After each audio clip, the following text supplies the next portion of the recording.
Hello friends, welcome back to my channel. ಇವತ್ತು fish fry ಮತ್ತೆ fish ಸಾರು, fish curry fry ಆದ್ಮೇಲೆ taste ಹೆಂಗಿದೆ ಅಂತ ಹೇಳ್ತೀನಿ.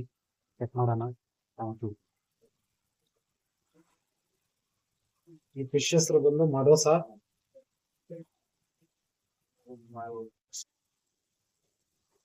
ಫ್ರೆಂಡ್ಸ್.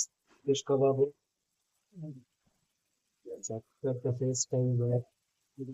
ಸಿಂಗಲ್ ಮುಳ್ಳು ಬರುತ್ತೆ. ಮೀನ್ ಹೆಸರು ಬಂದು ಮಡೋಸ.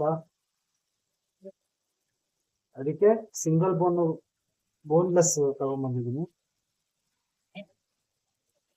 ನಿಜವಾಗ್ಲೂ ಒಳ್ಳೆ ಟೇಸ್ಟ್ ಆಗಿನ ಸಿಂಗಲ್ ಬೋನ್ ಬರುತ್ತೆ ಇದು ಮಡೋಸ ಅಂತ. ಬರೀ ಸೆಂಟ್ರ್ ಮುಳ್ಳು. ಮತ್ತೆ ಬೆನ್ನು ನೋವಿಗೆ, ಸೊಂಟ ನೋವಿಗೆ ಈ ಮೀನ್ದು ಸ್ಪೆಷಾಲಿಟಿ ಏನಂದ್ರೆ ಸೊಂಟಕ್ಕೆ ತುಂಬಾನೇ ಒಳ್ಳೇದು ಈ ಮೀನು. ಮಡೋಸ ಅಂತ ಹೇಳ್ಬಿಟ್ಟು ಎರಡೂ ಕಡೆ ಚೆನ್ನಾಗಿ ಬೇಯಲಿ, ಚೆನ್ನಾಗಿ ಬೆಂದಾಗಿರು. ಈಗ ಬನ್ನಿ ಫ್ರೆಂಡ್ಸ್, ನೋಡಿ ಫ್ರೆಂಡ್ಸ್, ಚೆನ್ನಾಗಿ ಫ್ರೈ ಆಗ್ತಿದೆ. ಡಬಲ್ ಸೈಡು ರೊಟೇಟ್ ಮಾಡ್ಕೊಂಡು ಫ್ರೈ ಮಾಡ್ಕೊಳ್ಳೋಣ.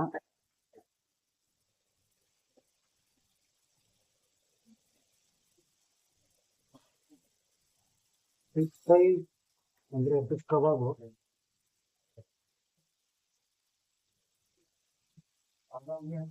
ಫೇವ್ರೆಟ್ ಫಿಶ್, ಸೇಮ್ ಕಬಾಬ್ ತರನೇ ಇರುತ್ತೆ ತಿನ್ನೋಕ್ಕೆ.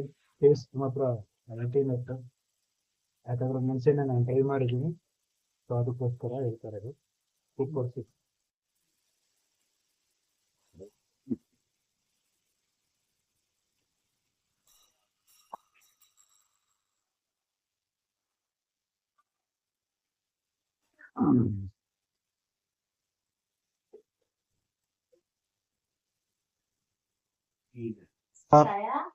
ಫಿಶ್ ತವಾ ಫ್ರೈ ಸೂಪರ್ ಆಗಿರುತ್ತೆ. ಬನ್ನಿ ಟೇಸ್ಟ್ ಮಾಡೋಣ. ಓಕೆ ಬನ್ನಿ ಫ್ರೆಂಡ್ಸ್, ಟೇಸ್ಟ್ ಮಾಡಿ ನೋಡೋಣ. ನೋಡಿ ಫ್ರೆಂಡ್ಸ್, ಎಷ್ಟು ಸಾಫ್ಟ್ ಆಗಿದೆ. ಮುಳ್ಳಿರಲ್ಲ ಫ್ರೆಂಡ್ಸ್, ಸಿಂಗಲ್ ಬೋನು. ಟೇಸ್ಟ್ ಮಾಡೋಣ. ಸೂಪರ್ ಆಗಿದೆ, ಸಾಫ್ಟ್ ಆಗಿ ಬೆಂದಿದೆ. ಉಪ್ಪು ಖಾರ ಅಂತೂ ಟೇಸ್ಟ್ ಸಕ್ಕತ್ತಾಗಿದೆ. ಇನ್ನೇನು ಒಂದ್ಸಲ ಟ್ರೈ ಮಾಡಿ. ಸೂಪರ್ ಆಗಿದೆ ಟೇಸ್ಟ್. ಮೀನು ಒಳ್ಳೆ ರುಚಿಕರವಾದ ಮೀನು, ಮಡೋಸ ಅಂತ ಹೇಳಿ ಕೇಳಿಸ್ಕೊಳ್ಳಿ.